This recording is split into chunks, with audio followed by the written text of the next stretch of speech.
you tired of nasty weeds mucking up the water around your beach area?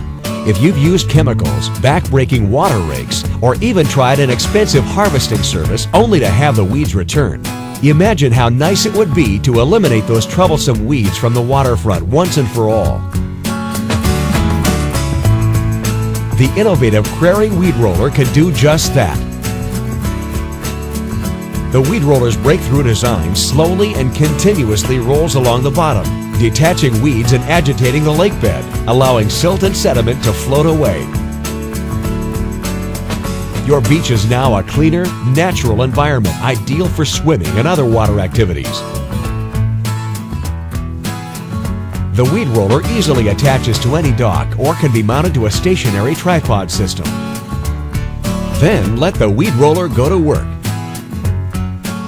In a typical setup, it will move in an arc of 270 degrees, but can be adjusted up to 300 degrees. It covers an area of more than 1,100 square feet.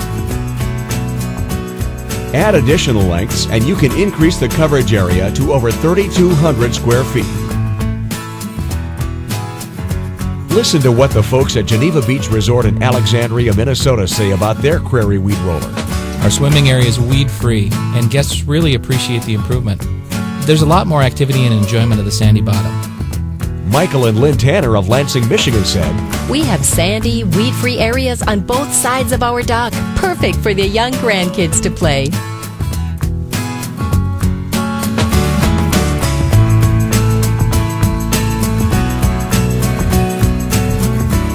Among the benefits of the Weed Roller is the positive impact it has on the lake's natural aquatic habitat. It establishes a natural weed edge that improves spawning and feeding conditions for fish. Fishermen love this too because the weed edge also creates a natural habitat for game fish. The Weed Roller quickly and easily mounts to your dock and can be conveniently moved between locations. It's environmentally friendly and only uses the same amount of power as a household light bulb.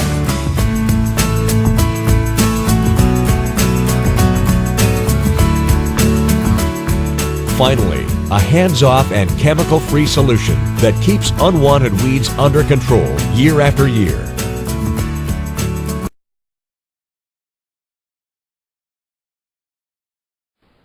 Hey, it's Bruce with Weeder's Digest. We're talking about the Weed Roller today.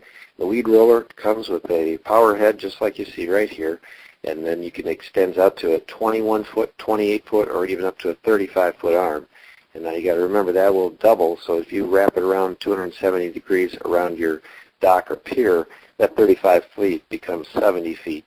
So you really get a wonderful area. Now this particular shoreline we're looking at right here, that, as you can see, is a hard back bottom that has been worked over by the Weed Roller. But just 1 month ago, this is in where we're looking at is about 4 feet of water and literally had a foot to a foot and a half of silt and muck when you stepped in. That's how far you would sink up. Now you can see there's a few areas that still need a little bit of work, but ultimately look at the edge of the arc. You look out at the end of the arc, we've still got silt, we've got muck, we've got weeds. So that we've even got some lily pads that are starting to grow in there. So this was not a good shoreline, but just 1 month of time, it's worked its way down to the bottom. Now those little fins that you see, those fins are what really do the work. The roller does some packing. The roller does pack it down, but it's the fins that cause the silt and the muck to lift up, to dissipate into the water column, and the sand, which is heavier, that you want to keep, is going to fall right back into its place. So that is the thrill of the Weed Roller, of what you can accomplish, is create a sand beach that you'd love to jump in and swim and play rather than the silt and the muck. Weed Roller, 763-551-1441.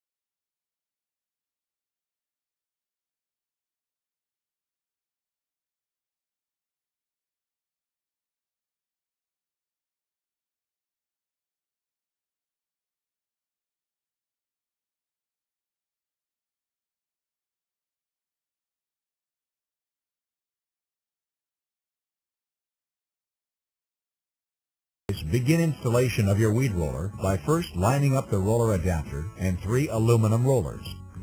Also, determine whether or not to use the flexible coupler. It can be installed between any 2 rollers and allows the rollers to accommodate the contour of the lake bottom.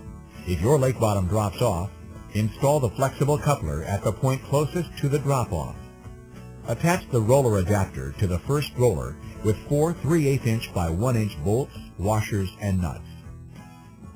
Connect the aluminum rollers to one another by using 4 3/8 inch by 1 inch bolts, washers, and nuts. To install the flexible coupler, first remove 4 3/8 inch nuts and washers from one side of the coupler. Then, fit the bolts through the end plate holes of a roller and reinstall the 3/8 inch washers and nuts. Repeat the steps for the opposite side of the flexible coupler. When finishing connecting all rollers, make sure all 3/8 inch hardware is torqued to 30 foot-pounds. If you purchased the optional mud kit for added traction in extreme conditions, now is the time to install it to the last roller. Use the 2 provided 3/8 inch by 1 inch bolts, washers, and nuts to attach the paddle to 2 diagonal holes in the roller end plate. Next, install the round knob to the drive head cover with a 1/4 inch by 3/4 inch bolt and 2 washers. Locate an appropriate dock post to mount the unit and attach the 2 dock mounting brackets with either V-bolts or U-bolts. Use V-bolts when mounting to a round post or when coming off a square post at a 45-degree angle. Use U-bolts when mounting straight off a square post. Mount the brackets at least 18 inches apart for maximum stability. Install 2 3/8 inch washers and nuts on each V-bolt or U-bolt and torque the hardware to 30 foot-pounds. Place the square support tube of the drive head in the adjustment brackets. Secure the unit with a 3/8 inch carriage bolt, spacer, washer, and nut for each bracket. Then install an adjustment knob in each bracket. Slide the drive head up to bring the gearbox close to the water surface and lock it in place with the adjustment knobs. Next, attach the rollers to the drive head unit. Temporarily remove the 2 yellow plugs from each roller. Then, slide the seal cover disc over the gearbox output shaft. Slide the roller adapter over the shaft and attach it with 2 1/2 inch by 2.5 inch bolts and nuts. Press down on the rollers to submerge them in the water. After the rollers become filled with water, push the plugs back into their holes. Loosen the adjustment knobs on the mounting brackets and slide the weed roller down to touch the lake bottom. Do not retighten the knobs. The weed roller should be able to slide up and down in the brackets. Only use the adjustment knobs in extremely weedy or muddy conditions. In this case, lift the weed roller a few inches off the lake bottom and tighten the knobs. This will allow the rollers to rotate more easily. Plug the provided GFI receptacle tester into the 110-volt outlet you plan to use. Make sure both orange lights light up together before you plug in your weed roller.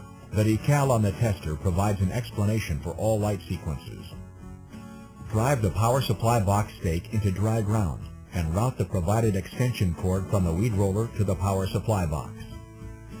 Use zip ties to fasten the extension cord to stationary objects along its path.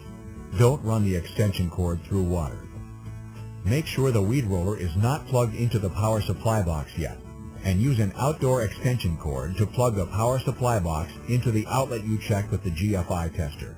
Before plugging the weed roller into the power supply, clear any obstructions from the roller's path and adjust the roller arc. The arc is set by moving the sensors located underneath the drive head cover. As the weed roller travels through its arc, a magnet rotates between the 2 sensors. When the magnet reaches either sensor, the roller stops and begins rotating.